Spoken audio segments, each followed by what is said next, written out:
আমাদের যারা জনপ্রতিনিধি আছেন, যারা এমপি বা উপজেলা পরিষদের চেয়ারম্যান হচ্ছেন, তারা বর্তমানে যে কিভাবে নির্বাচিত হচ্ছেন সেটি সবারই জানা।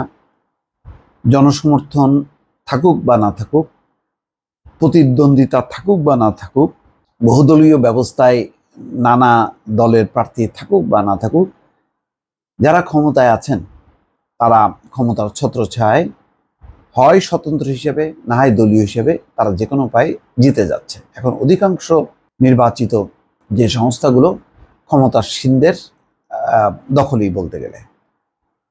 তো যেহেতু টাকার জোর, ক্ষমতার জোর এটাই প্রধান, সুতরাং তারা নির্বাচিত হবার পর তাদের প্রথম লক্ষ্য থাকে যে কোথায় কোথায় টাকা পয়সাগুলো, ঘুষ বাণিজ্য, দখল বাণিজ্য, টেন্ডার বাণিজ্য, আধিপত্য বিস্তারের যেই রাজত্ব, এমনকি মানে এলাকায় যেই মাদক নিয়ন্ত্রণ, সবগুলোই এমপি বা উপজেলা চেয়ারম্যানরা তারা করায়ত্ত করার চেষ্টা করেন।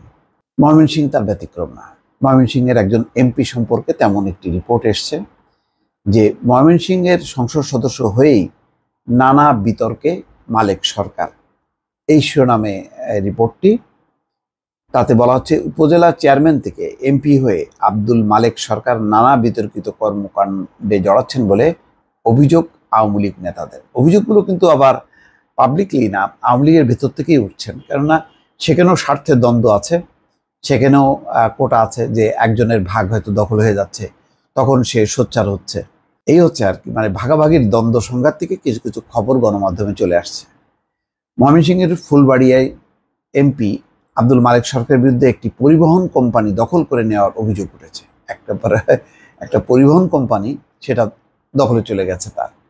দ্বাদশ জাতীয় সংসদ নির্বাচনের পরপরই তার অনুসারীরা ওই কোম্পানি দখল করে নেন বলে অভিযোগ করেছে স্থানীয়ভাবে বা ওই কোম্পানি কর্তৃপক্ষ। বর্তমানে জেলা মোটর মালিক সমিতির হস্তক্ষেপে অস্থায়ী কমিটির মাধ্যমে চলছে আলম এশিয়া পরিবহন নামের ওই কোম্পানি। কমিটিতে নেতৃত্ব দিচ্ছেন এমপির অনুসারীরা। শুধু পরিবহন কোম্পানি দখল নয়, হত্যা মামলার আসামিদের প্রশ্রয়, শিক্ষা কর্মকর্তাকে লাঞ্ছিতের ঘটনায় উঠে এসেছে আব্দুল মালেক সরকারের নাম। সংসদ সদস্য হবার পর তিনি এমন নানা অপরাধমূলক ও বিতর্কিত কর্মকাণ্ডে জড়াচ্ছেন বলে অভিযোগ খোদ আওয়ামী লীগের নেতাদের।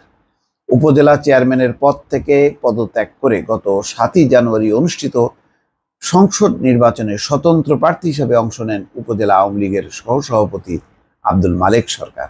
নির্বাচনে তিনি নৌকার প্রার্থী মোসলেম উদ্দিনকে পরাজিত করেন। তাহলে বোঝেন পরিস্থিতি কি। পরিবহন কোম্পানি দখলের অভিযোগ। 2008 সালে 6 জন উদ্যোক্তা মিলে আলম এশিয়া পরিবহন নামের একটি প্রাইভেট লিমিটেড কোম্পানি প্রতিষ্ঠা করেন। এই কোম্পানির মাধ্যমে ফুলবাড়িয়া, ময়মনসিংহ, ঢাকা পথে 80টি বাস চলাচল করে। সংসদ নির্বাচনের একদিন পরই আব্দুল মালেকের অনুসারীরা কোম্পানিটি দখলে নেন বলে অভিযোগ উঠেছে। উপজেলা আওয়ামী লীগের সভাপতি এমদাদুল হক এই কোম্পানির চেয়ারম্যান। তিনি জানান, এমপির ঘনিষ্ঠজন হিসেবে পরিচিত লোকজন ফুলবাড়িয়া সদরে কোম্পানির কার্যালয়ে হামলা চালিয়ে কর্মচারীদের বের করে সেটি দখল করে নেন। পুলিশকে জানালেও কোনো পদক্ষেপ তারা নেয়নি। পরে তিনি জেলা মোটর মালিক সমিতিকে জানান।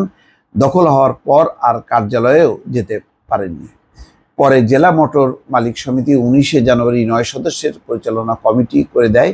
সেখানে এমপির প্রতিনিধি হিসেবে শরাফুদ্দিন, গোলাম মোস্তফা, ইউনুস আলী, আব্দুল করিম ও আব্দুল মান্নান রয়েছে। 5 জনই এমপির ঘনিষ্ঠজন।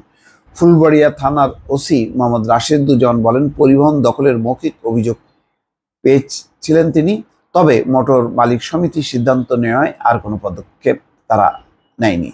অভিযোগ অস্বীকার করে আব্দুল মালেক সরকার বলেন, যারা দখল করেছে তারা আমার লোক নয়, আমার বংশের মধ্যে কোনো গাড়ি নেই, যাদের গাড়ি তারাই গেছে, আমরা যাব কেন?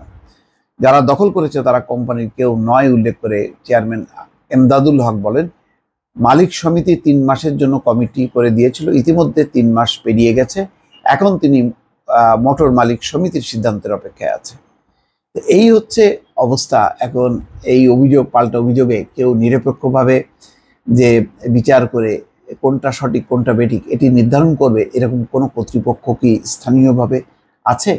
প্রশাসন, পুলিশ কি স্বাধীনভাবে সিদ্ধান্ত নিতে পারবে যে তারা আইনগত বা প্রশাসনিক কোনো পদক্ষেপ নেবে? দর্শক ভালো থাকবেন। আল্লাহ হাফেজ।